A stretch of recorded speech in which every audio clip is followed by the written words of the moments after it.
Megastar Jeet সম্পর্কে আজকে কিছু কথা বলবো। কিছু ধারণা দিয়ে রাখি যে জিৎ আসলে কে। জিৎ কে?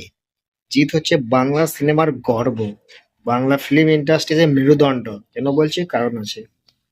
শাকিব খানের একটা মুভি দ্রোদ সিনেমার একটা গান টি সিরিজে রিলিজ করেছিল, সেই নিয়ে বাংলাদেশের ফ্যানদের কাছে বিশাল একটা উন্মাদনা সৃষ্টি হয়ে গেছিল। তাও তো গানটা টি সিরিজ বাংলাতে রিলিজ করেছিল।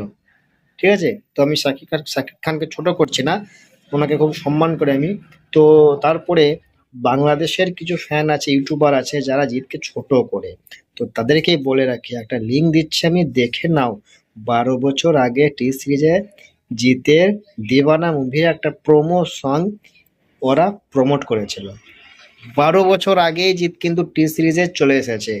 আর আজকে শাকিব খান আসছে টি সিরিজ বাংলাতে, তাও টি সিরিজ অফিসিয়াল চ্যানেলে নয়।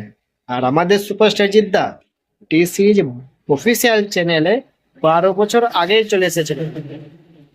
এই হচ্ছে জিদ্দার লেগেসি। এই হচ্ছে আমাদের সুপারস্টার জিদ্দা, মেগাস্টার জিদ্দা। সুপারস্টার নন উনি, উনি হচ্ছেন মেগাস্টার জিৎ।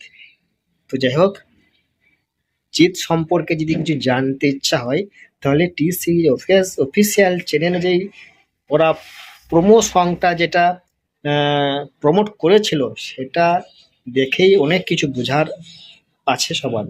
সবাই বুঝতে পেরে গেছে ওরা জিৎ আসলে কে। জিৎ হচ্ছে বাংলা সিনেমার গর্ব, মেগাস্টার জিৎ। সবাই মেগাস্টার জিৎ হতে পারে না, বুঝতে পেরেছো? লাখে একটাই মেগাস্টার জিৎ হওয়া সম্ভব। তো যাই হোক, জিতের আর একটা সিরিজ আসছে, ওয়েব সিরিজ, খাকি দা বেঙ্গল চ্যাপ্টার। এটাও মারাত্মক একটা ওয়েব সিরিজ হতে চলেছে। তো বুঝতে পেরেছেন জিতকে? হ্যাঁ, জিত হচ্ছে বাংলা সিনেমার গর্ব, বাংলা সিনেমার মেরুদণ্ড জিত। আর টি সিরিজ অফিসিয়াল অফিসিয়াল চ্যানেলে, বুঝতে পেরেছেন তো, অফিসিয়াল চ্যানেলে জিতের গান ওরা প্রমোট করেছিল। যাক, এটাই হচ্ছে জিদ্দা।